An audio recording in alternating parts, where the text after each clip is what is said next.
Alright, is everybody ready? All set? All good? Okay, alright. Strap in, because this is going to take a while. Okay. Alright, so. This Google document is thoughts on offense and defense in Melty Blood Type Lumina.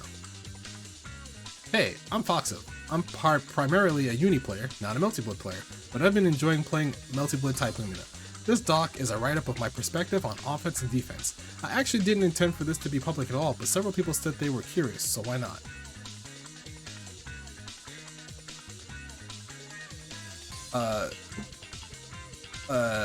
Asterisk. Big disclaimer that this is one person's smelly opinions and you are not obligated in any way to agree with them.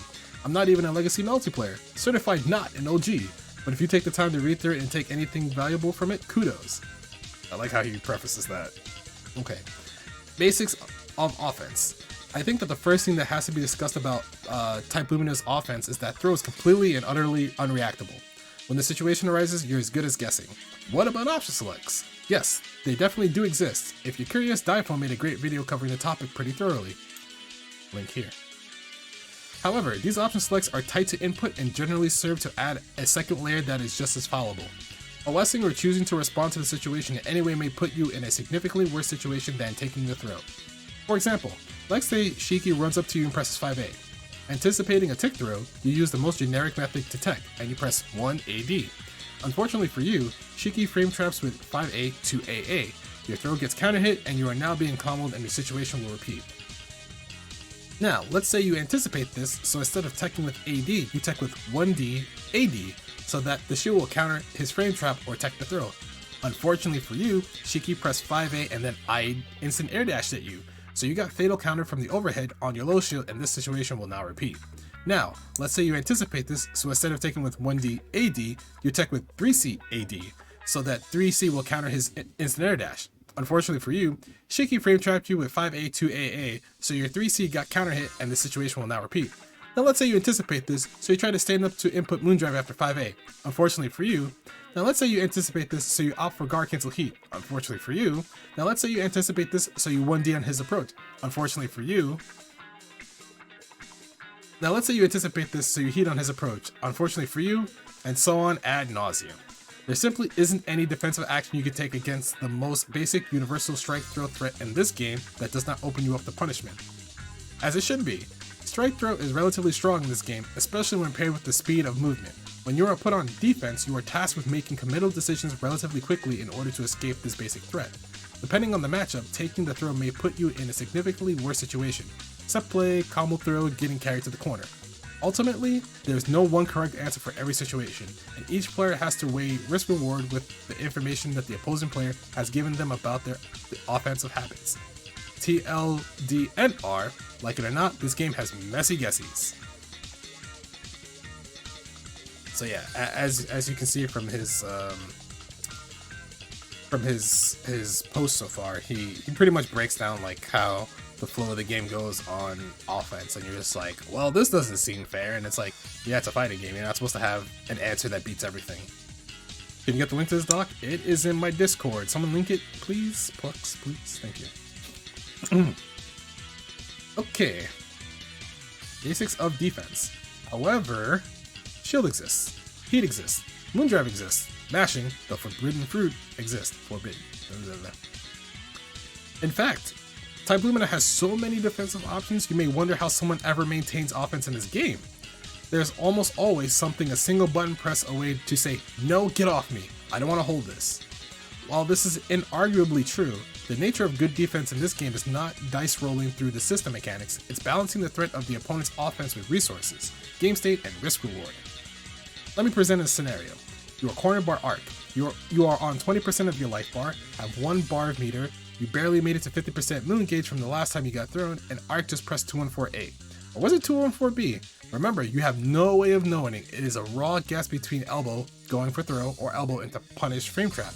The opponent is sitting pretty at 100 moon gauge, so their own moon drive is at the ready. Remember, arc gets a combo and throw in the corner, so you are dead on hit or throw. This is like one of those math problems, huh? Well, if you guard cancel heat, they could 214B moon drive and you could get baited. If you shield in the gap, the combo throw will certainly kill you. If you mash a button in the gap, 214B will kill you even faster. What about using your own moon drive in the gap? Sounds like the least committal option, so you moon drive after what turned out to be 214A. They did nothing, respected the redacted, you also did nothing. This is a big read, but it pays off because right on cue, they moon drive back late after your moon drive is over. They are now -2, you press 5A. You can now take your turn and respond to shield or moon skill clash or reaction.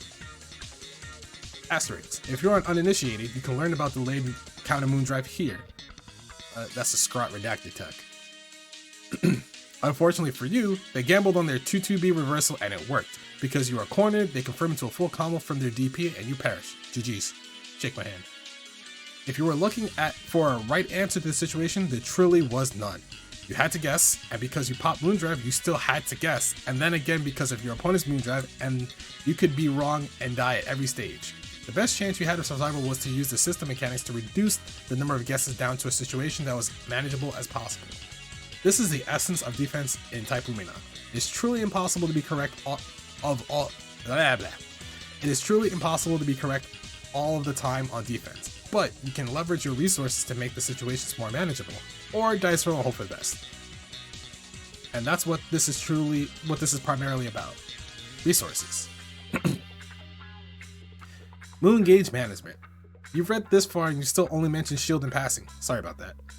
Everyone knows the facets of shield that feel the most toxic. Hold 1D in Wakeup to avoid holding pressure that isn't mix-up. Hold 1D in block strings to say hard no to frame traps. Hold 4D to deal with that obnoxious armor charge jump C that you can't seem to maneuver around. Actually, that last one is legit, but I digress. Shield has a reputation of being intrusive and obtrusive to the flow of the game because it's so easy to use. However, all of these shield interactions are subject to a big caveat, which is the minigame, the RPS that follows getting shielded. Only moon skills and reversals can be guaranteed to be punished with shield because the rest of the time you're interacting with the opponent.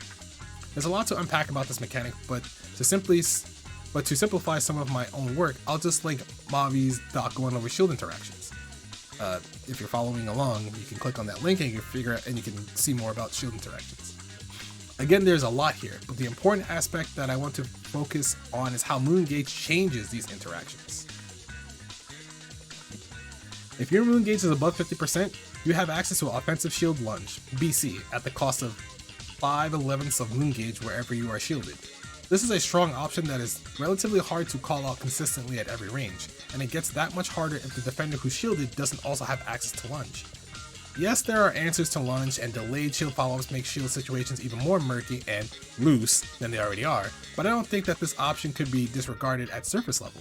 The game outright says, getting shielded puts you in a bad situation, but the opponent still needs to make the right read in order to punish you. You start round 1 with 2 uses of shield lunge available to you, so you still have strong incentives to wild out from the get-go, even if it means you get shielded. Wait, is this the dude who documented every shield RPS interaction? Mavi? I think so, yes. I think so. Just for example, have you ever had the distinct pleasure of dealing with Kohaku Rising Jump C charge? Good luck contesting that button in mid-range without a very good read. It is ignorant. Part of the reason it is so strong is that you cannot counter launch Kohaku for a punish. If you are shielding this move on the ground, she is legitimately safe if she uses offensive lunge and still has access to all her air movement options. This is one of the key advantages of high moon gauge. You have access to shield lunge, you can counter moon drive, you can run offense that much easier. You could think of moon gauge as the enablement meter. So what if you are low on moon? The situation is exactly the opposite, and worse. Getting shielded becomes a true 50-50 on getting punished with no get out of jail free card. You either take the shield A or you shield and get fataled by shield B. Coming away from the situation unscathed is a stroke of luck, a big read, or usually a bit of both. On top of that, you give up the ability to lunge defensively, so there's no legitimate threat presented when shielding projectiles. Moon gauge is absolutely critical in the flow of Type Lumina, so it makes it all the more of a commitment to use moon drive, which will inevitably leave you on empty and extremely vulnerable. From this perspective, defensive moon drive is a very disparate option that can be used to block a mix-up and survive. It guarantees nothing on defense, especially if committing to an action afterwards is scouted by the opponent's own moon drive. I think by now the meta we already know we already know this, which is why Moon Drive isn't as widely complained about. But the point stands, Moon is a precious resource that dictates the flow of the game and all shield interactions, so hanging on to them is very valuable. There was this trend that's still going on that started about a month into Type Lumina's meta, where players would shield launch at any and every shield interaction, as if to say, "Can't catch me, RPS thoughts." Insert Family Guy, naked deaf guy running here. I do this too sometimes for the record. I'm no exception. A lot of us collectively said, "I'm just gonna run my stuff, and if you press the funny D button, I'll press the funny BC button." Got him. Fun fact, BC follow-up is the only option off shield that can always be punished if shielded.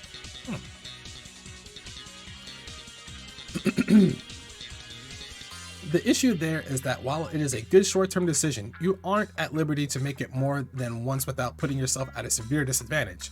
In the Kohaku example, if Kohaku uses Charge MC and lunges when it gets shielded, then jumps back in to do the exact same thing a second time, if the interaction plays out the same way twice, Kohaku now has one tiny sliver of Moon left and is in peril if she gets shielded. She also can't run offenses safely against an opponent popping Moon Drive. By being greedy in the short term, the Kohaku player may lose the next several interactions and forfeit the round. This is the actual glue of Type Lumina that holds all the goofy elements together. You are free to Moon Drive, shield lunge, eat hot chip, and lie, but you also do at the expense of the precious resource that allows you to freely run your offense once you have the advantage. I feel like I can't overstate how critical Moon Gauge management is and how much worse the game would feel to play without it at the forefront.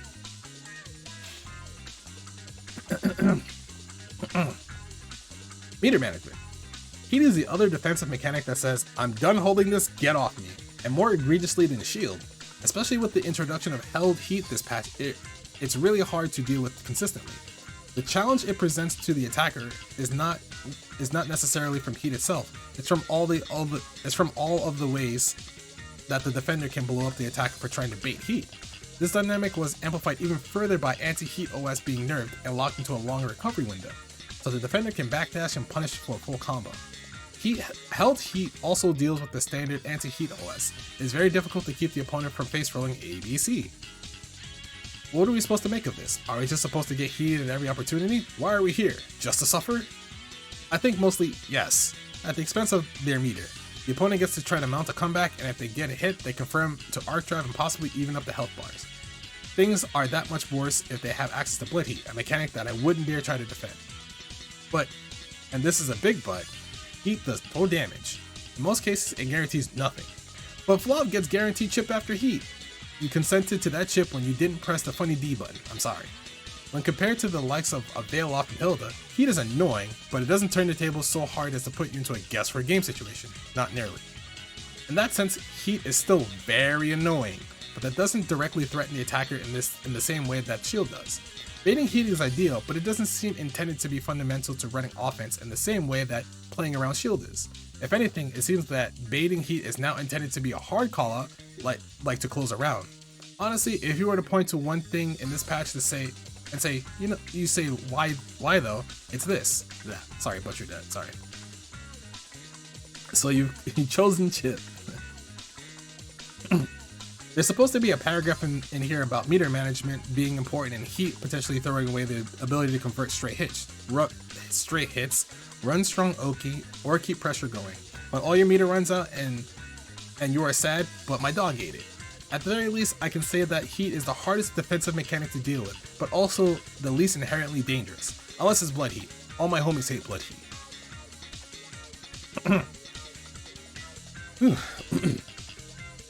Oki. One of my few major gripes with Uni is variable wake-up timings taking away from the simple pleasures of degenerate set play. Go play Blaze Blue if you just want to set play, they chided. Make delay wake-up cost grid? Absurd. I was told all I wanted was the ability to do some disgusting mix without worrying about heat. Variable wake-up timing. Sorry, that last section took a lot out of me. I think Okazeme and Type Lumina is probably one of my top 3 favorite things about playing. There are a number of limiting factors, but those limitations enable exactly the kind of mind games I like to play. I play Work, and I'm a pretty big fan of the simple but flexible corner Jump 2148 Oki. If you've never experienced it yourself, take a look. Following link. The way this works is, I get to meet you. If you shield, I don't really care. If you come off resources to lunge, you are technically plus on block, but at such an awkward spacing behind me in the air that you are forced to jump cancel and be pretty easily intercepted. If you shield B, you get 3 seed. Getting shielded is no immediate threat to me, so the mind games are in my favor. The real fun comes from whiffing the ring, which is fairly ambiguous. If the opponent lifts shield, I get to combo throw them into the same setup, and we go again. Players who don't know the matchup will often panic OS or heat when they realize the ring whiffed. Players who really know the matchup will consistently fuzzy an option on Wakeup to deal with the whiffed ring, which I take my great pleasure in blowing up. Mashing, up back, heat, I can deal with every option pretty consistently, so getting the opponent to the corner and looping ring Oki is a simple but effective win condition. Wark's Oki is stable, but is far from the most potent or toxic in the game. That Apostle Noel comes up to mind as the actual set play character. 13 frame cross up, you commit to 1D and she blows you up with her disjointed retreating overhead for a full combo. Her 2-2B is generally really strong, and you absolutely will be guessing. There's a lot of interesting Oki situations in this game, and I'm glad for it. It translates to the defender having to make tough choices to escape and the attacker capitalizing. If someone thinks Oki doesn't exist in this game because shield exists, I have to adamantly disagree with them. Way more often than not, threatening Oki is enabled exactly because of the opponent's ability to press the D button and be wrong. Oh, because Fox is fucking godlike, bro. Fox is really good, man. Don't sleep. This guy's amazing. Oh. Putting it all together, substantial offense.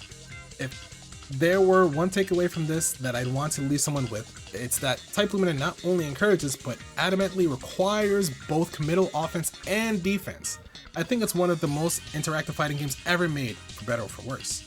When I condition someone in Uni, I'm free to frame trap half a dozen or more times in a block string and feel them out in that way. Usually at worst, I lose some grid, or maybe even lose Warper for that cycle. In Type Lumina, dispensing mids is expensive and dangerous. Frame trapping is always a commitment because of shield, and so every single block string gap and every single plus frame has to be treated with care. If you force the opponent to block a jump in, what are the chances that they hold 1D? If you account for this, the throw or overhead is free damage. If you don't, there goes your momentum. Paradoxically, because of how easy it is to shield and try to steal advantage that way, mastering is usually put on the back burner. With so many defensive options available, why push a button? This is where a certain enjoyment comes, when you can just hard mix the opponent because of their confidence in shield. When that one comes crumbling down and you get them to mash or heat, it feels very rewarding. There are a lot of ways to play this game. Turtling and waiting for a moment for the opponent to overextend is still relevant, just in a different way. Running short conservative strings and scouting for what the opponent does in response is valid. You can play slower on offense/defense if you want, but how is it comparable with your opponent's tendencies is the most important factor. It probably goes without saying, the stronger your defense can be without having the dice roll shield heat, the better. I'm not out to be some white knight for this game and say it's all sunshine and rainbows, but I think there's been enough complaining about the defensive mechanics and not enough explanation for why they're important. Defensive mechanics are strong in Type Lumina because offense is strong. You will guess, you'll be wrong semi-frequently even, and when your heat still gets baited this patch, you'll feel pretty outplayed because you should, because you were, and that's okay. Manage your moon gauge, learn to fuzzy and mash, empty jump, and throw the opponent more often than you already do. Have fun. Thanks for reading. Alright, we're done. Woo! Woo! We did it. Woo! We did it. We're done. Yeah, that was a good read, yeah. I read it before 2 days ago, but reading it on stream helped me actually just like sit down and be like, oh yeah, this part. Oh yeah, this part was good. This part is good. Defense is too weak on this game. Imagine blocking, let me just gamble on high-low shield, then gamble what follow-up they can do, or let me use Moondrive and worry about what I'm going to do next because I'm -2. They should add push block. I can't tell, where's your Kappa? You're missing your Kappa, you're missing your chatting, you're missing your smile, you're missing some emote that says that you're being 100% sarcastic. Yeah, where's your XD? Where's your semicolon, I don't know what that symbol is, arrow faces. The principle around the resources that he talks about is why I think separate characters are going to run the game in the future. I do agree, but it still comes down to the fact that like you have a bunch of ways to like, you have defensive options where you're just like, okay, heat exists, shield exists, Moondrive exists. Reversal EX move exists. Reversal exists if you have an invul option. Fuzzy jump exists. Fuzzy mash exists. All that shit exists, and those are defensive options. Isn't Vlav like top 1 right now? Who told you that? Who said that? Because you didn't think about that yourself. You didn't look at the patch notes and be like, damn, Vlav is the best character in the game. Who'd you hear that from? Scrot? Tell me. It's okay if you tell me. Yeah, like when you see people play Melty Blood, the first thing you should think is like, how are they going to use their Moondrive? How are they going to use their heat? How are they going to use their meter? Are they going to use it for combos? Are they going to use it to heat? Are they going to use their Moondrive to Moondrive back when you use it? Are they going to use Moondrive to get a guaranteed punish or something? Are they going to use it to gain meter to try to kill you? Are they going to use the Moondrive to extend their combo to try to, you know, put you into a one-touch situation? Nobody thinks about that. They're just like, haha, funny thing, go burr, can't do nothing, game dumb. Yeah. How do I feel about these points? I agree with pretty much everything. I just wish throw was... So the way throw works in this game is that, I think people talked about it in Discord.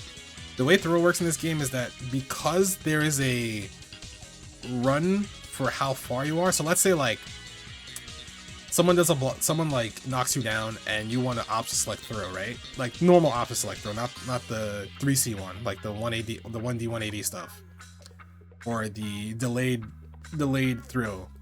Because of the way it works, you actually run forward a little bit if they space you, whereas if they, an old Melty where someone, if you wanted to throw option select, you would do like, you know, 1D, like 1A 1AD, and then if they spaced you out, your 2A would whiff, but you would still shield. However, you recover in time to not get killed, depending on, you know, the situation.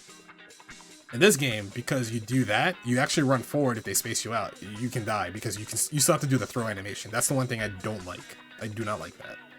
I don't like the fact that they make you walk forward a little bit depending on how far you are from the opponent. I don't like that at all. The like that they added delayed heat. Yeah, delayed heat is like, it also makes it, I don't think they needed to make a delayed heat because heat was already really strong, and that's why the option select existed. But then they nerfed the option select and they still buffed heat. So it's like, I don't hate the heat buff, I just think they need to go back and revert it, but still keep the way, you know, the option select works now. The option select is slightly worse because of the way heat works, but because they made guard cancel, they made held heat, you're just like, I can't run offense because if there's a large enough gap, they hold heat, I don't respond in time, and I lose my turn.